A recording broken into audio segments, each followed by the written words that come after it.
Good morning mga kamaster. Dito tayo mag-repair sa Pipa Inn Homestay. So ayan, pasok tayo dyan sa loob. Pahuway yung wasig na yan. Ah? May pahuway.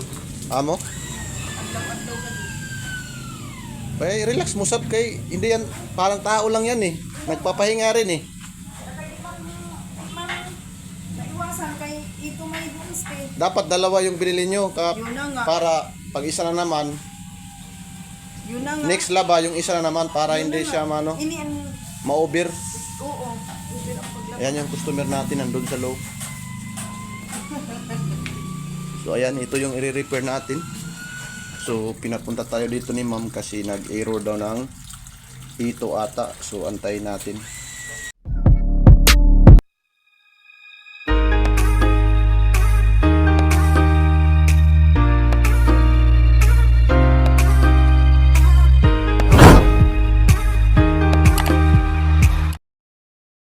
Ayan, so ito pala yung ating customer, si ma'am nagpapagawa. Ayan. So, sabi ni ma'am, i-off na lang daw kasi nag-error ito. So, i-off natin, then i-check natin dito banda. Ayan, buksan ko lang.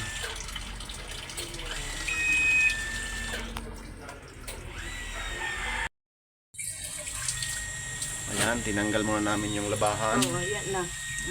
Ayan. Bago natin i-repair. Buksan na natin dito may screw. Isa. Dalawa. Yan lang. Dito tanggalin natin ito mamaya. Yan na buksan na natin. So ito. So yung screw dito dalawa. So habang nag-repair tayo, yung ating customer is nag-cleaning rin. So sa pagre-repair para mabilis, dito lang kayo mag-check pag mga ganyang error sa wire, baka may naputol. So i-check natin, wala namang naputol. So number 1 na nasira is ito po, yung switch nya, kasi ito yung nagsusupply doon sa dito. Pag binuksan mo ito, ayan, mawawala yung switch. Pag binuksan mo yan, pag kino-close mo, ito magkukontak siya. So ang nangyayari ngayon, so hindi siya nagkukontak habang nakasarado. Ayan, no.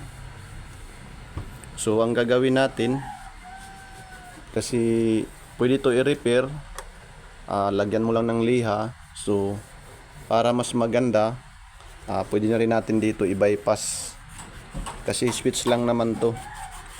Ayan, i-bypass na lang natin to dito para yung customer natin hindi na pabalik-balik yung error nya. Isahan lang yung gawa natin. Ayan, kasi pag nag-order tayo matagal pa, so hindi makapaglabas si ma'am kasi yung area dito is homestay. Laging may naglalaban ng mga kumot para sa mga higaan. So ayan, i-bypass na lang natin to kasi hindi na nagkukontak.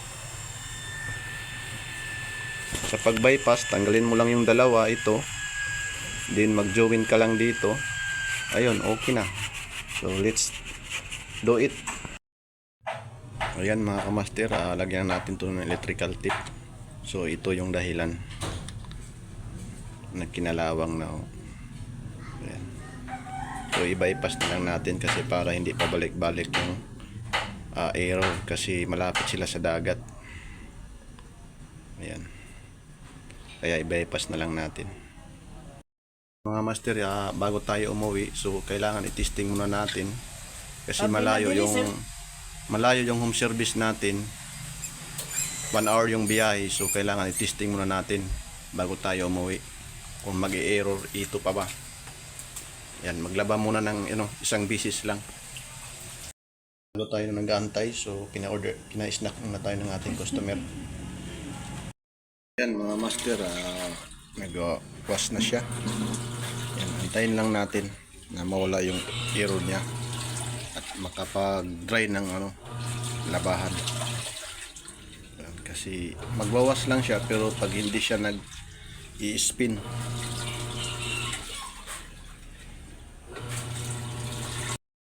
Antay muna tayo. Yan yung ano, pressure washer pang cleaning sa aircon. O yan mga master, yung tubig lumabas na. Kasi sabi ng customer, pag lumabas yung tubig, mag-i-error to.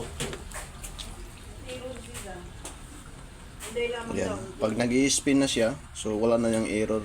Oh, yan na.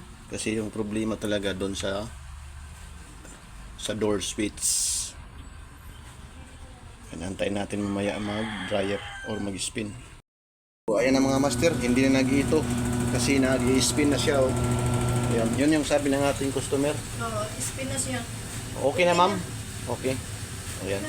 Okay na daw kasi yung una hindi daw mag-i-spin, tas paglabas ng tubig mag-error ng ito. Mag-error na agad. Ayan. So hanggang dito lang yung video. Sana may tutunan kayo kung paano i-check at i-repair. Pwede rin kayo mag-DIY kung gusto nyo mag-DIY ng ganitong error. Pag hindi kaya, magtawag na ng technician.